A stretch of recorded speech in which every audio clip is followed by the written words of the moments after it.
So for some of the personal details of Joe, we've got his age, he's 23 years old, plays regional level football, he's around 5'9", and he weighs about 10 stone. What we're going to do next as part of the needs analysis is we're going to go through some of the energy systems, we're going to go through some of the biomechanics, nutrition, and the most common injuries in football. We'll start off with the energy systems.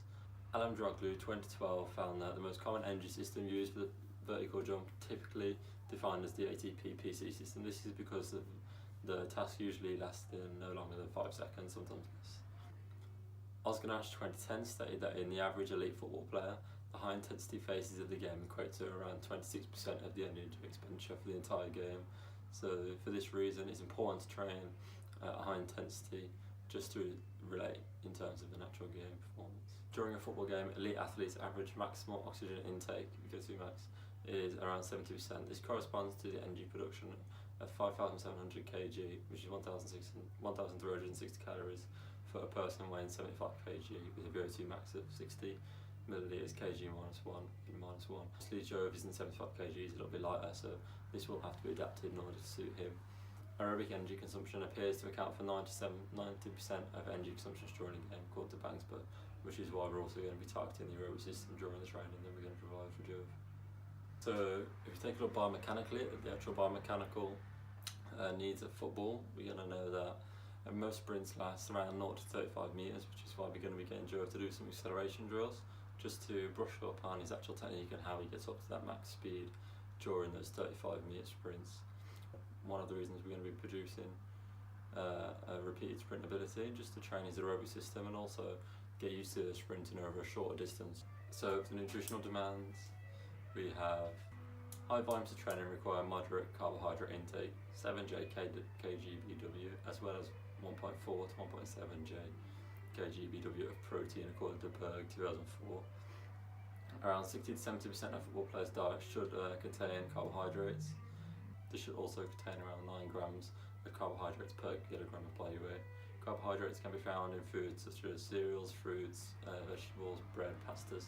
All of these can be a good source of carbohydrates, so it's vital that you include this. So for the actual injuries that football players are at risk of, football players specifically are more likely to occur minor injuries than they are serious injuries. They're also very likely to occur overuse injuries, and specifically to the Achilles tendon, which is the most injured muscle in football. Humerus strains are also most common injuries in pre-season training. The vertical jump can lead to the hips and the knees collapsing if not done correctly. To avoid this, we like to ensure that the athletes are in a stable position and the joints and the knees are wide enough for the hips to be pushed back when landing. As well as the injuries, the most common injuries being regarding to the Achilles tendon, one of the second and probably most foremost injuries is also hamstring, also a minor muscle strain, and something that we can address in our program session. We know some of his needs and his primary focus that he wants to focus on throughout this session, 2 of which being the vertical jump height and his acceleration. So we're going to do some acceleration drills, plan those into the session. We're also going to use some video footage that we have of him performing a 10 metre, 30 metre and 50 metre sprint, just to get a good analysis of his acceleration phase and also try and adapt any areas that need improving.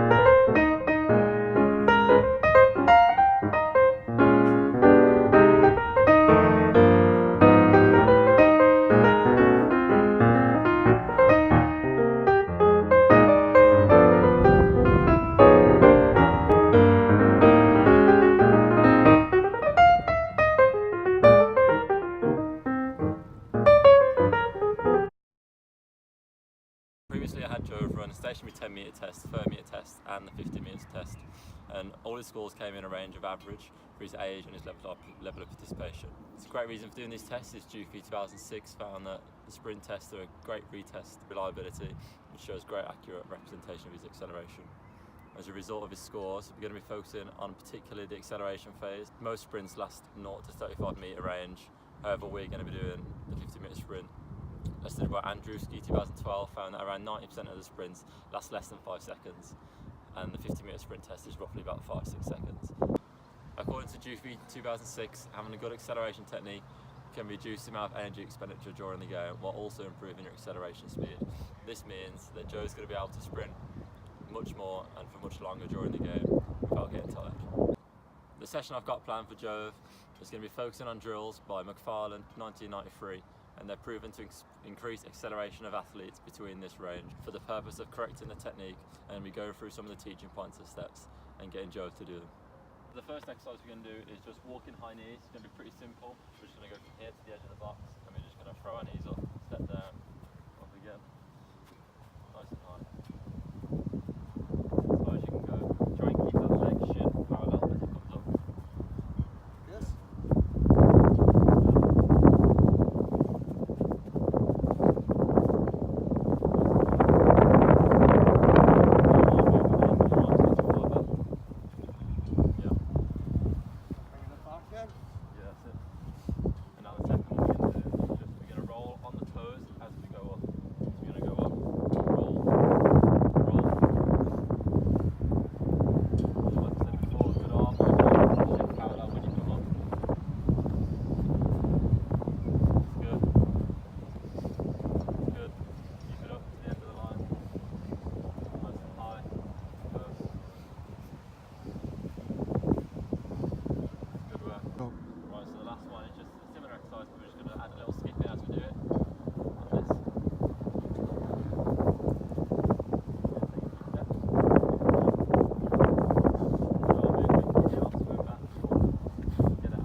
Same again, but this time it's going to be a little bit of a run.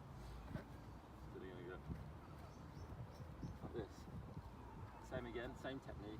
Drag your foot across the toes, across the grass. Get your shins parallel. Okay. Toes in. Like, pull the toes up so you don't hit the ground, but you're going to drag them close to the grass. That's good, nice and close to the grass. Keep the toes pulled in.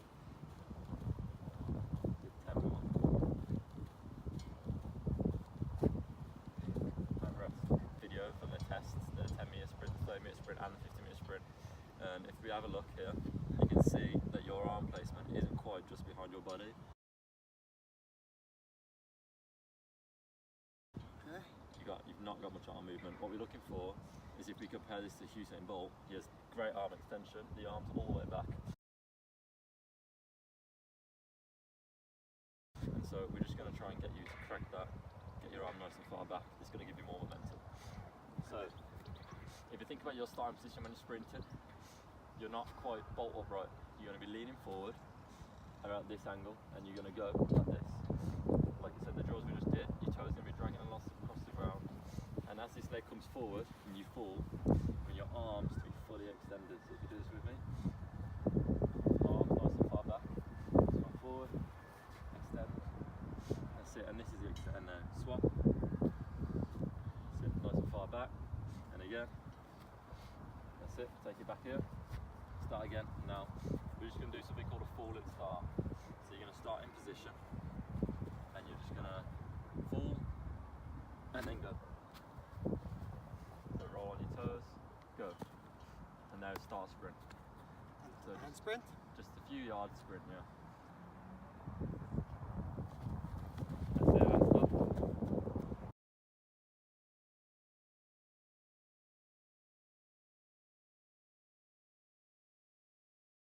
In a real world scenario where Joe's in a game, it's unlikely that he's going to be starting from a downward position. So for that reason, we're going to be doing it standing up. Of course, there are ways around this. When Joe's on the ball, he can knock it past his opponent and use his new acceleration techniques to sprint past and keep hold of the ball. Also, Joe being a defensive wing back, it's going to be useful for him to track players' runs and be able to change direction and sprint quicker. There isn't much variation for these drills, but you could progress focusing on the latter stages of the sprint where the sprinter is at his top speed. You could focus on the different techniques and how to change when you reach that top speed. This could give a player the advantage in a case where you might need to sprint for longer than 6 seconds. On average, according to Andrzejewski, this is around 10% of his sprints during a game, so it's not as useful as acceleration phase.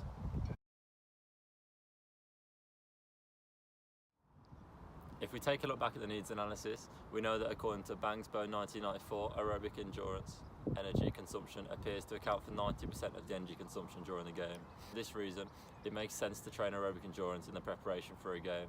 This type of training would typically be done pre-season because it can be quite fatiguing. As a wingback, you're expected to make constant sprints to join in with attacks and also attract defensive runs. Elkinshaw 2017 found that in the last 4 years, the average distance covered by a wingback in a game has gone up by 12%, meaning they're expected to sprint in attacks and cover more distance during the game. This puts more pressure on your aerobic system.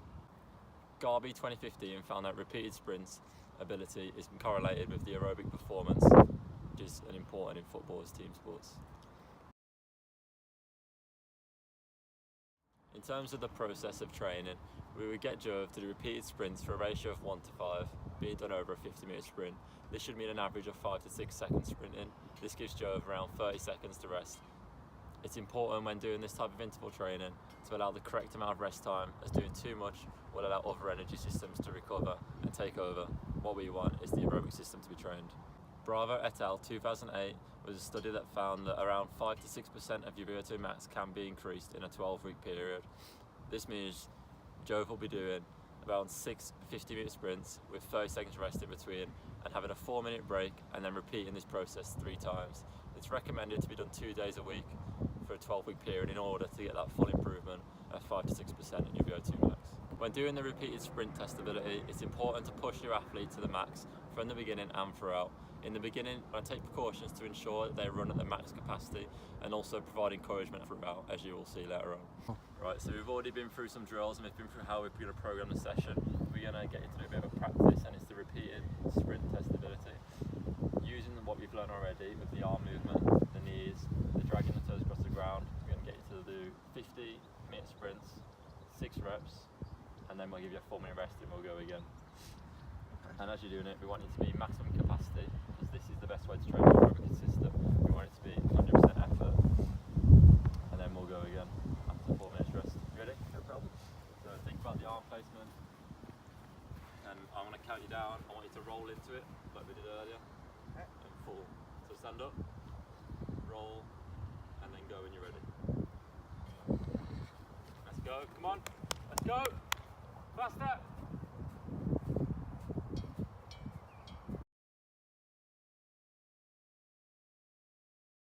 3, 2, 1, go.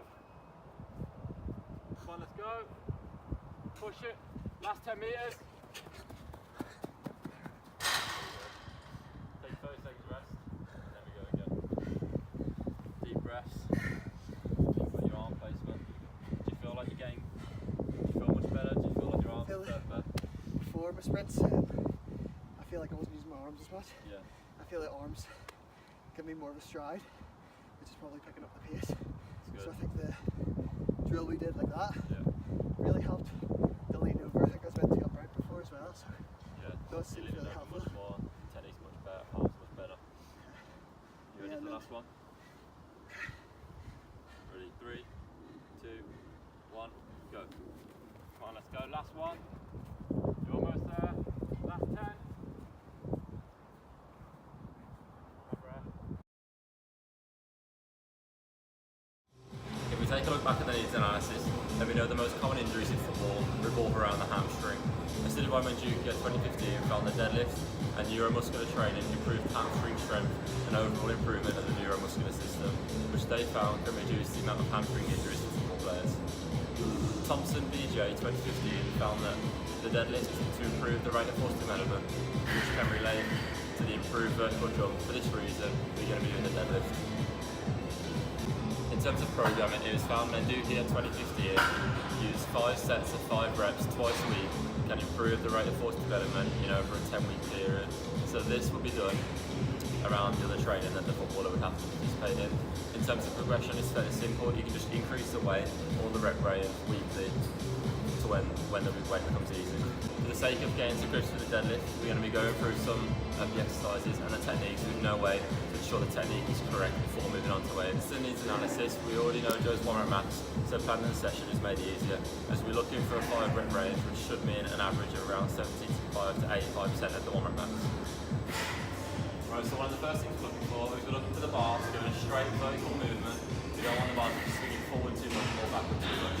So pick it up, straight to the knee, straight up again to the thigh. For the stance, you want your feet to be shoulder width apart, and you want the weight to be placed in the middle of your foot, as shown. Middle of your foot, if you lean on your toes, you lean forward, if you lean on your heels, you lean back. In terms of the grip, you have a few options. You have an overarm grip, which is like this. You have an alternative grip, which is like this, which can lead to imbalance in the traps. And you have the favourite grip, which is a hook grip, in which you plug your thumbs underneath the bar, which is what most people use. So when you're starting to lift the weight up, you want your elbows to be locked out. You're going to want your chest to be nice and high. You're going to want your lower back to be in a neutral spine position. This means flat or hard, in ways, not outwards. You want your traps and shoulders to be relaxed and recline. So in terms of the head movement, you're going to want the head to be in a nice neutral position. This is good. This is for both when going down on the rep and coming up. You want the eyes to be looking straight forward and the chest nice and high. When you go to do the rep, you're going to want to take a deep breath in. This is going to help stabilise your body. You take a deep breath in and you breathe out when you get to the bottom of the rep. And repeat if you do multiple reps. On the way down, when you come up, you're not going to want to jerk the bar. You're going to want to control the ascent. This is what you shouldn't do. What we want you to do is to control it and be more slow. Between reps, you shouldn't be bouncing. The bar should be going down in a controlled manner. You should be using the floor to help elevate the bar in any way. Your knees should be pointing in an outward direction, following your feet. And this is going to help keep your knees in a better shape. Your shins should be parallel during the start of the lift. And you shouldn't be locking out your legs or your hips or your knees. Don't lean back too much at the top of the rep either. We've talked about the variations of the grip, but there are still some variations with the stance. And while the stance places more stress on the quads and the legs, and the shoulder with stance will place more stress on the lower back. Depending on what you're targeting, it may be important to take into consideration. The deadlift can be easily overtrained. In order to get the serious improvement, it's important to load up the bar close to 1 rep max. This can, in some cases, be significantly higher than is expected in most other exercises. Therefore, it can put a lot of stress on your knees, hips and ankles. So it's careful to not train this too much and don't go too heavy all the time. So it's important to keep the traps relaxed as well as the lower back and keep an nice arc. You're not going to want a squat stance, your hips are going to be a little bit higher than in a squat. Here's an example. Hips higher than a squat, back nice and arch. This is a squat, there's the hips.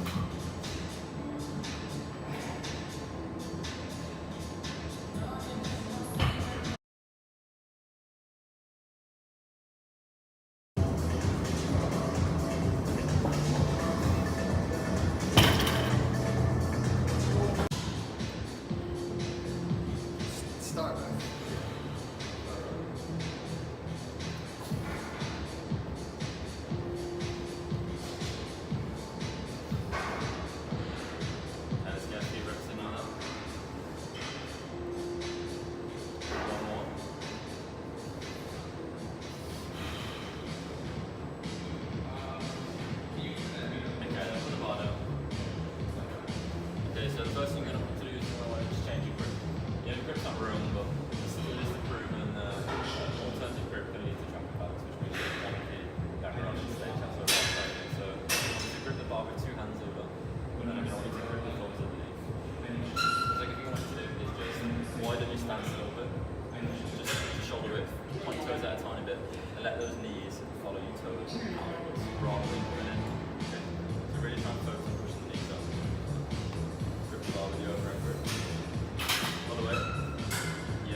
pull a little bit higher up the top.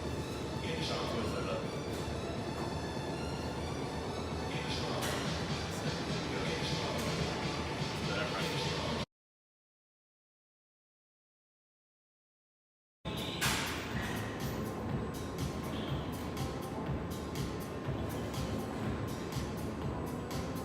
Look down a bit. That's it, keep it there. Bit better. Look down a bit. That's better.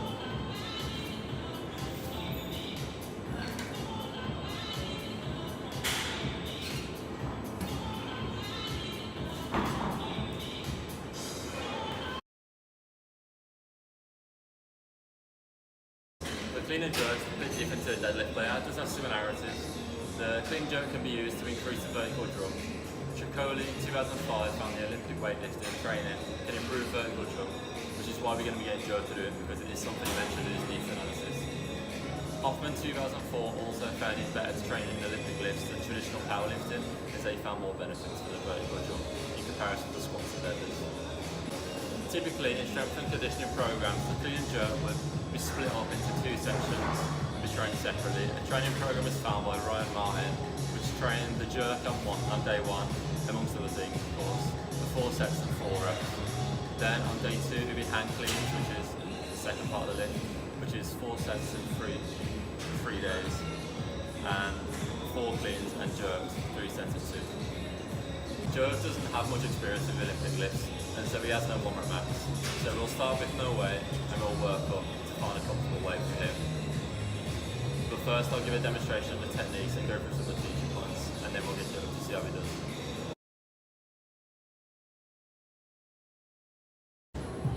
So for the start position of the clean and jerk, your legs are going to be shoulder width apart. Your grip is going to be similar to the deadlift. It's going to be slightly outside of the knees and the shoulders. The grip's going to be higher than the knees, and the shoulders are going to be in front of the bar. Posture is going to be the same as the deadlift. You're going to want a nice deep back. And breathing is going to take a deep breath in before you do the rep. Weight distribution is going to be try and plant the weight in the middle of your foot.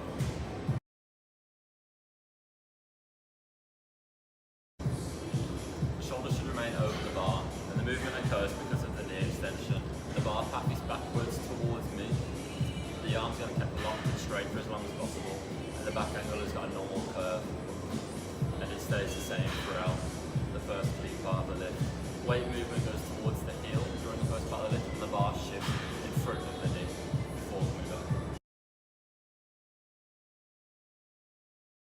The transition phase to the next phase. The knees and hips are going to come forward slightly, and the hips are going to extend. The shoulders should become over the bar for the first time.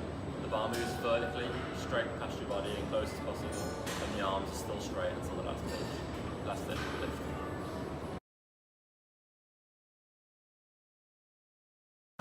The triple extension is applied through the foot. The hips, knees and ankles are all flexed. Shoulders are directly in front of the bar, and the bar is close to the body and continues upwards. Once the triple extension is used, the bar will make contact with the mid-thigh, propelling it upward, which is up to the point where your arm and heel snatch changes and your elbows forward.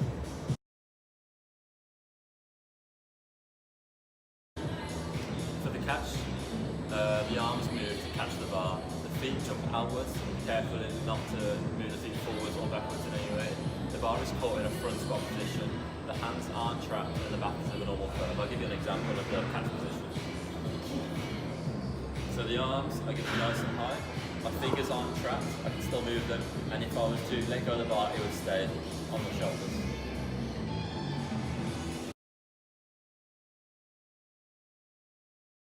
Jerk. The feet are going to come slightly inwards, the head is still going to be in a neutral position, and the head position is going to be looking straight forward and also neutral. The chest is going to be nice and high. For the dip, you're going to keep upright, you're going to flex your knees, hips and ankles all at the same time, and your feet are going to be flat. When dipping, you want to make sure that you go down a vertical line and your hips stay in the middle of the centre of gravity. You don't want to be in a squat where your hips come back or your hips come back.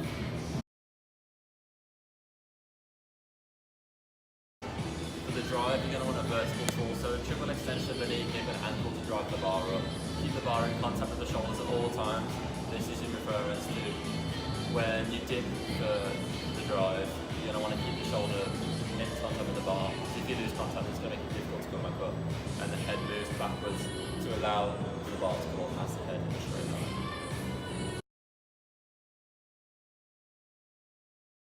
The catch, you're going to drop under the bar as rapidly as possible in a split position. You're going to do this without applying too much pressure to pushing the bar up, especially when you've got no weight on the bar, because in reality this is going to be possible. You're going to extend the elbows to catch the bar with locked arms and above. The front flat shin perpendicular to the ground, and your back leg is going to slightly bend and only using the ball of your foot. You're not going to have the heel of your foot on the ground.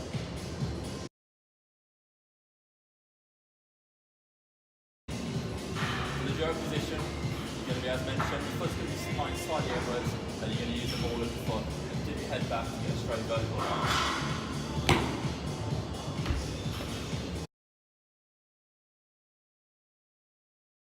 The final part is the lift, is the recovery. Your arms are going to remain locked and your head is going to be upright, and the legs pushing back to midline. Feet are going to move together with your front foot coming back first, and then you're going to meet your foot and feet in the middle. It doesn't matter which way you move after that. Then you're going to drop the weight in a controlled manner. You don't want to jerk it down because you might injure yourself or your lower back.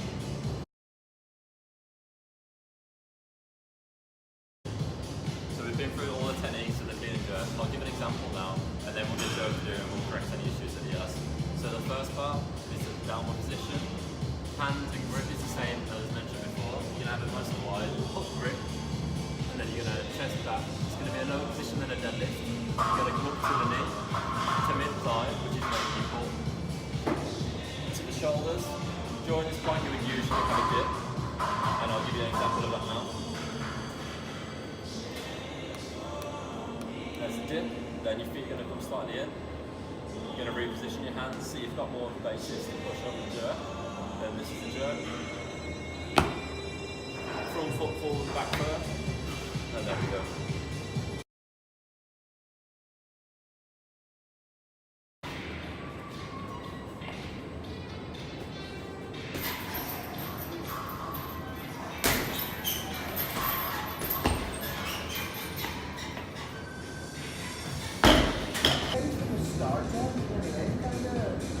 So this position, in terms of like when the body is in line with the ground, it doesn't move, so it's like, yeah, so it's the same angle the entire time here, and that's what it changes. So the bar comes straight up to your knees.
stance, but you're going to force these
feet, and you're going to want, in terms of weight distribution, you're going to want the weight to be right on the outside of the foot.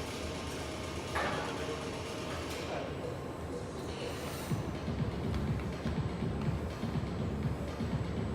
And so back.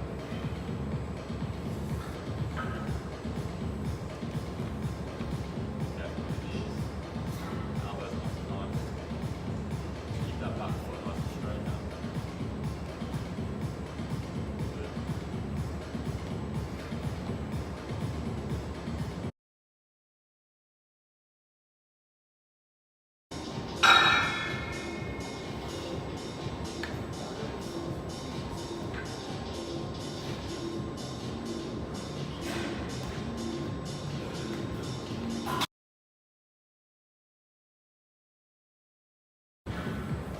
So the pros and cons, due to the complexity of the lift, if training is missed, for example, during a season or on a break, it can be difficult to re-pick up the techniques and learn all over again. Even if an athlete learns the technique pretty quick, it still takes a while for the training to shift and put some weight on, because it takes so long to develop the speed in order to project the bar upwards. It increases your vertical jump, and it may not come straight away, it may take some time. Practically, it can be time consuming to teach football players this skill, as it would take professionals to teach, which some clubs may not have the access to. In terms of variations and the alternatives, the grip can be altered, but it is recommended to use a hook grip, which I went through earlier. A tall, clean hand and a jerk can also be used separately to train the areas individually or together if that's what you're trying to focus on.